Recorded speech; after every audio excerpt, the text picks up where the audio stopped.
Welcome to the transformation of a digital leader. I'm Scott Howd. I'm the CIO at McAfee, but I've held various roles in many organizations where I was either the CTO or the CISO. And so I've seen a different point of view on going through digital transformation. And so what I wanted to share with you today is some of the experiences I've seen and some case studies of how teams are actually going out and embracing digital transformation. And I think it's really important, as with most things, is you got to start with a little history to understand where we came from before we talk about where we're going. So, from a CIO point of view, the term CIO was first coined in a book called Information Resource Management, Opportunities and Strategies for the 80s. And so when the book was released, the CIO was a very new role. And to give you some flavor of where it was back then, the first IBM PC was released that year. And usually the CIO was somebody who was doing mainframe programming, and the role was elevated up from doing application programming. And so there was very little budget responsibility for the CIO. And it really took this role quite a few years to elevate to the level of other C-suite officers.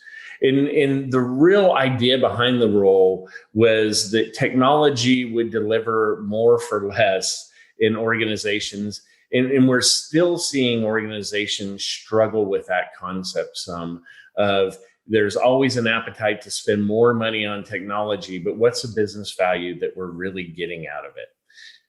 And then I think, too, it's important to look at the role of the Chief Information Security Officer, too, because it gives you a good flavor of how things were evolving. So the very first CISO was Steve Katz, who was at Citibank in 1994. And the reason that they created the role is they had suffered a large breach. And the CTO at the time decided that he needed somebody in his infrastructure organization to take on the role of CISO, right? And so, back to a lot of companies were still in the mainframe days. So usually the person they pulled from the RACF or top secret department in the organization who was doing just mainframe security. And the role was usually buried within infrastructure somewhere. And the CISO was very rarely a peer to the CIO. And so the role has really evolved, right? But a lot of times it was a compliance function and not really a business enablement function, which is where I think organizations are really starting to look at their technical officers and saying, hey, that's why the role is really in place. So let's look at the state of the CIO today, right? Many companies not only have a CIO, but now they're starting to hire a digital business officer or a chief data officer or a chief innovation officer.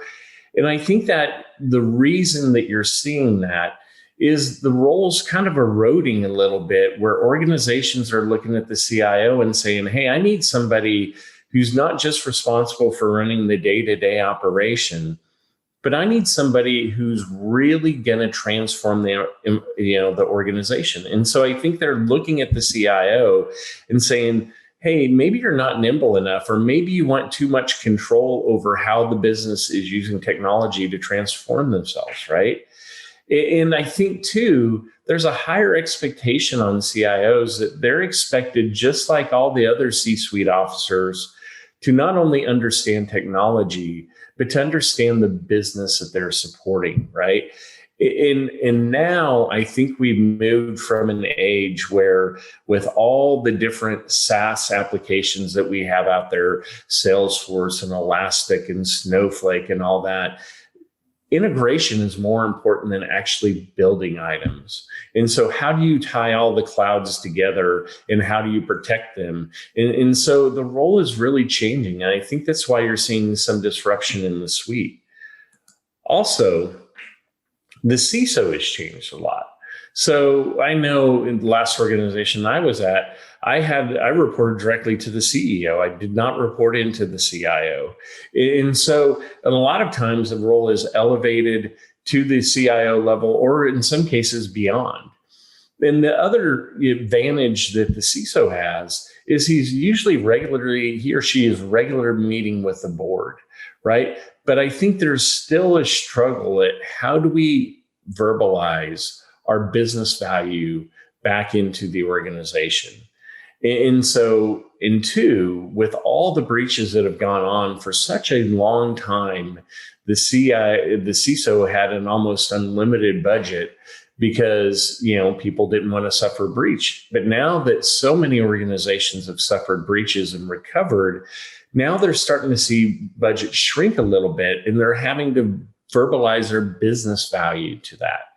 And then even more challenging in the role is we're used to a walled garden infrastructure where everything was in our data center, and that's going away. And so a lot of the tools that the CISO knew how to use and protect his organization are going away, and they're having to shift to other more cloud-based tools or zero trust applications or stuff like that. And they already had challenged that there was a shortage of people who actually understood security. And now they're having to find people that are also container or cloud or application savvy, which is very challenging. And what's going to happen is they're actually going to have to, raise some of those people up themselves.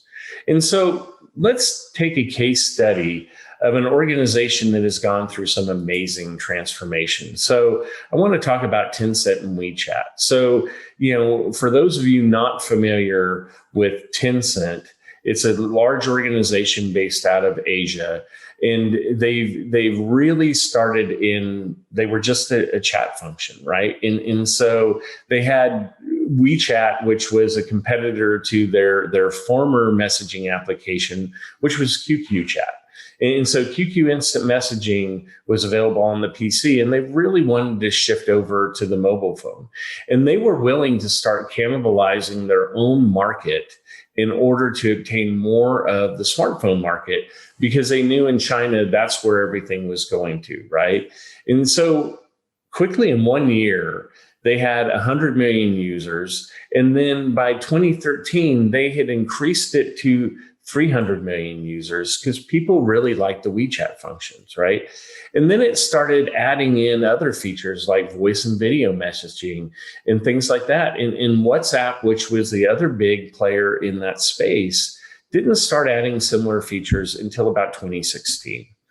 And so then Tencent and WeChat came forward and said, since we have so many people that are using our platform, why shouldn't we get into the payment game? And so what they did is, those of you that are familiar with Lunar New Year in Asia, it's when you give out red envelopes to loved ones and people on your staff and all that. And they said, well, why don't we create virtual red envelopes? And so they launched their payment platform with these virtual red envelopes. And this resulted in 16 million transactions and 5 million new bank accounts acquired for their platform. So this little spark of an idea totally transformed them into, hey, now we're going to start doing payments. And by the end of 2014, the same year that they launched that, Alipay owned 82% of the market, while Tencent only owned 10.5%.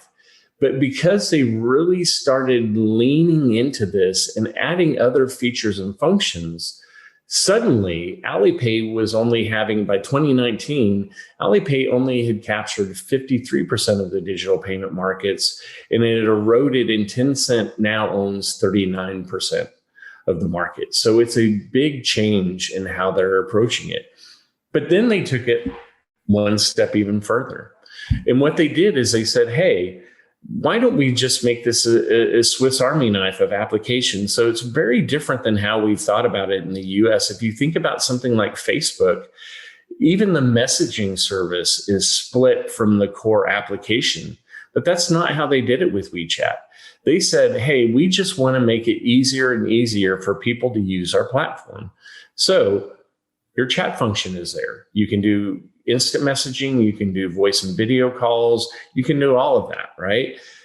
It also allows you to do third-party services like Uber or they have a ride hailing app just like Uber. They do news subscriptions. You can do online air and train travel, right? They have online shopping and food delivery. And so that was part of the third-party services that they offered.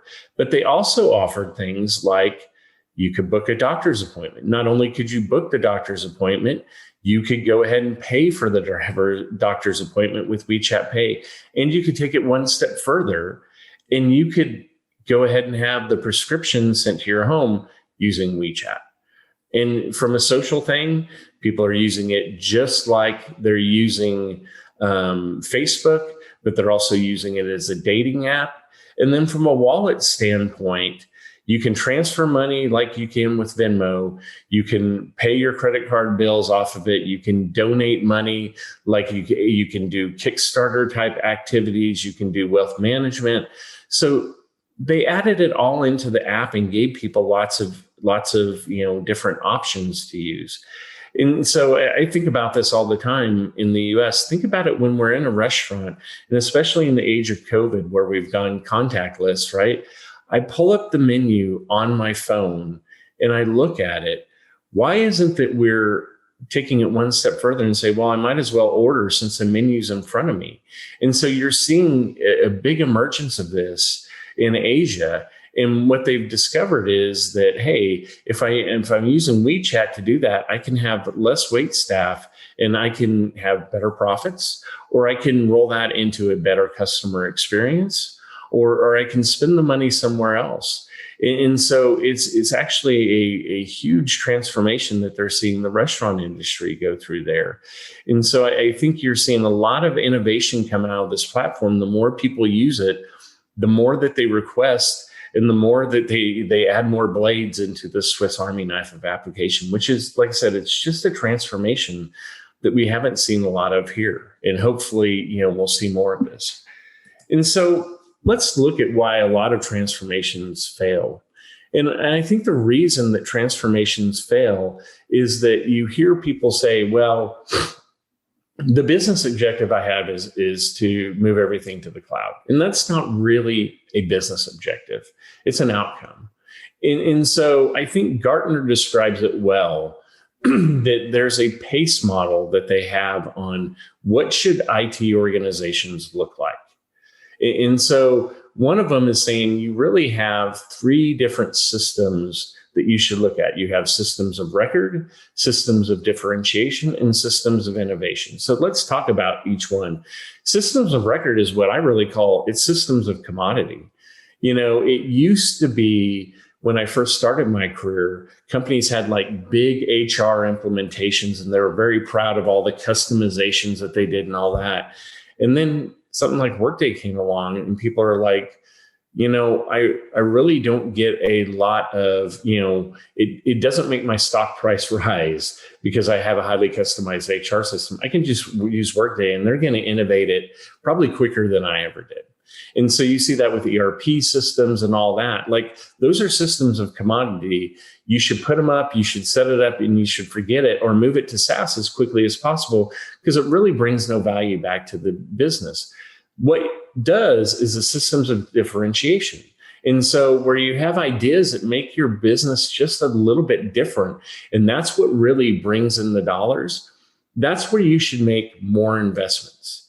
And then it opens up to systems of innovation, where if I'm spending less money on my systems of commodity and I'm concentrating on what's happened with my systems of differentiation, I can spend more time in innovation and innovating. So you see, that's exactly what WeChat was doing was, hey, they got their core services, they got them up and running.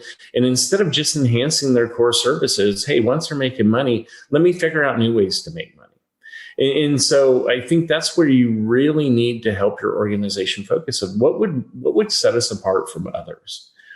And then I think the other thing that causes a lot of problems is, business objectives have to drive the effort, But again, back to there's some unrealistic expectations on movement to the cloud. And so I think, this chart is actually a really good example of, hey, I'm going to take everything out of on-prem and I'm going to go ahead and move it to the cloud. And look, I'm going to squeeze my costs because I'll make the workloads more elastic and I'll do all those things. And then what really happens is the implementation time is a little longer than people expect. A lot of it is just overcoming organizational momentum, where there's going to be people that don't want to move away from the cloud. And you're going to have to help encourage them to move, right? And so that's one of the things that we're really seeing. I think the other thing that we're seeing is that, we're retaining some of our data center because we couldn't move those legacy things out. So now cloud and my legacy data center is actually more expensive than what I had in back, right? And so that's really a problem. And so what you're going to have to really think about is it's not only a transformation of your digital technology, but it's actually a transformation of your people. And so what you're going to have to do is retrain and recertify your staff. And you're going to have to teach them new skills like cost management and site reliability engineering and things like that. And then two, you're also going to have to set the right expectation with your organization that things are going to fail, and assume that things will go wrong until you gain proficiency as a cloud native, which is hard for a lot of organizations to get their brains around, but it's a realistic conversation to have. So,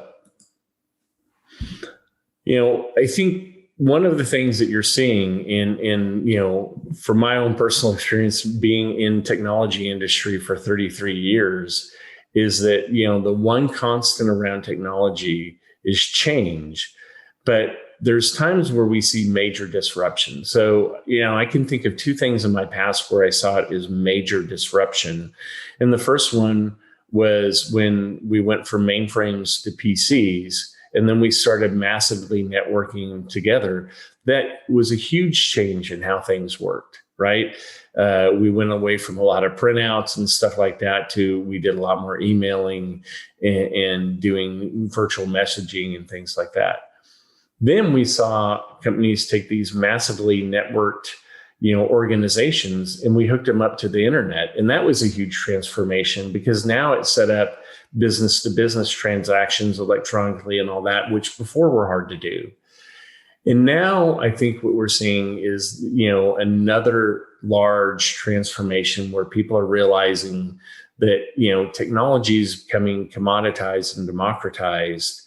Anybody can do entry-level things, right? So how do we make your business more resilient? And what we saw, especially during COVID, was not only did we need business continuity, but we needed business resiliency. Organizations that were able to quickly transform and shift on a dime went ahead and survived. And those that couldn't, some of them didn't.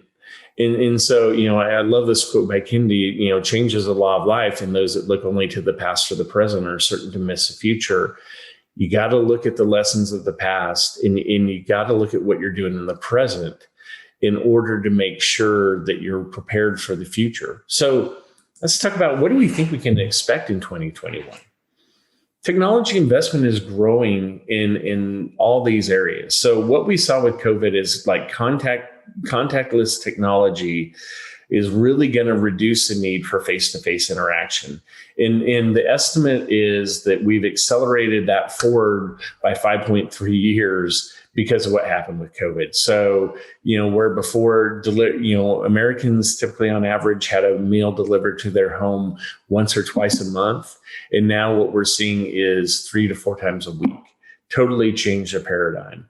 And even in, when you're going to a physical location, you're seeing more and more contactless credit cards and things like that happening. So you can have, less face-to-face interactions. Two, we've certainly seen companies switch to virtual interactions. This whole conference is virtual, right? We didn't see the rapid embracing of that before, but now we're really seeing it. And quite honestly, I look at my organization and I'm not sure why we would ever go back into the office in force. I think my people are more productive working from home. And I think it's actually a better work-life balance that you get. Even though we're working more hours, I can choose when I want to work. And so, we talked about this before. I think you're also going to see a shift from business continuity. Yes, it's important that business are able to recover from something disastrous happening, but it's just as important to be able to shift and be more agile. So I think you'll see a lot more focus on the term business resiliency. Work from home will far outlast COVID. And that means you're going to have to really start thinking about things like zero trust architectures. How do I put those in place? How do I set up better security controls to handle people working from home and handling people who are working on a device that you perhaps do not control? And I think that's a big paradigm shift in security, because we love controlling the device, and it just might not happen with the way that we're working now. I think you're going to see that your presentation layer will be separated from your backend systems through headless tech. So again, back to the, hey, as long as there's an API or a container there waiting for me, who says I have to demand that you come through a certain UI? And so I think you'll see a lot of shifting on that. And you're seeing it already, that you can, I can talk to, one of my Alexa devices or my Google Echo or something like that, and actually have an interaction to my banking account, just like I can on my phone, just like I can on my PC. So, the different ways that you're going to be able to access the technology are become unlimited. And just like we saw the democratization of compute through the cloud, now you're going to start seeing it through AI and ML, right? Because now I can just buy GPUs when I need them, and I can turn them back over when I'm done using them. And so, where before AI and ML was very prohibitive for companies to use, now it won't be, which means you're going to need stronger data strategy and governance, which perhaps, your organization might not have in place today, and you need to really start thinking about. And then I think it really begs the question is, so what is the future of tech leadership? Do we need a CISO? Do we need a CIO? What other roles will come up, right?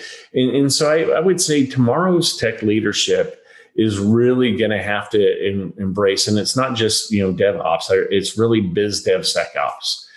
Is developers or is tech people, we have to be more intimately involved with understanding how the business works, and making sure that as we go through rapid iterations with the business, we also bake security into that. And so having that mindset is really got to shift people along. I can't tell people enough, like read books like the Phoenix Project or things like that really change the way that you're thinking, right? And hey, the Internet of Everything is coming, and you have to meet it head on. And so IoT will be prevalent everywhere. I worked in the casino organization for a long time. We had monitors that were monitoring food safety, environmentals, all those things, and you have to figure out how to secure them. I think if we didn't learn anything from the Mariah botnet a couple of years ago, is like IoT will become problematic and exploitable unless we figure out either how to micro-segment it away from the rest of the network, or we figure out how to secure it, right? And so, my challenge to you would be, hey, we're technologists. We understand the tech really well. If I understood the business better, right, maybe I would be the leader in leading the business in tech transformation instead of being the one being pulled along. And I think, a lot of tech leaders really need to consider their role into that and lean into it more, right? And two, what we've seen with the SolarWinds attack, and then we also saw it in our own organization, not an attack, but when COVID hit, hey, our VPN was up and ready to go, and it worked great. Oh, but some of the third parties that I used to help with customer support, their VPNs didn't work, and they were overwhelmed, and so my supply chain shut down. And so what we had to do was we set up VDI sessions through AWS AppStream and allowed people to access it that way. So we're going to have to come up with new paradigms of how to deal with our supply chains. And then two, I think, there is a legal and moral aspect to, hey, as we get more into AI decision-making, what are the ethics around that?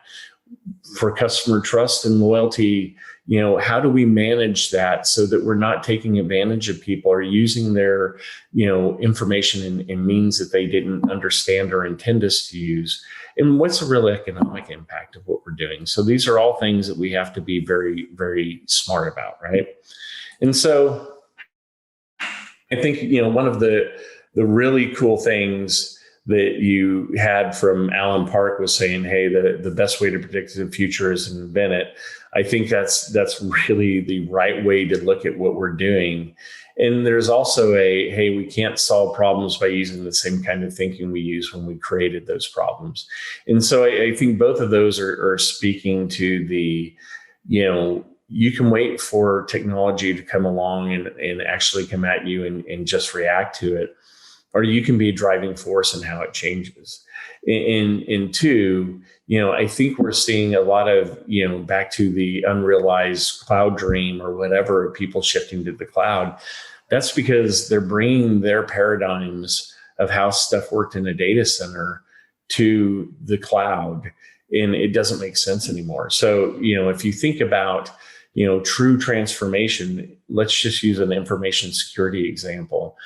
We have vulnerability management programs in most of our organizations because we have a lot of servers that were stood up and people got to patch them. And we haven't gotten really good about how do we update our OSs and all that all the time.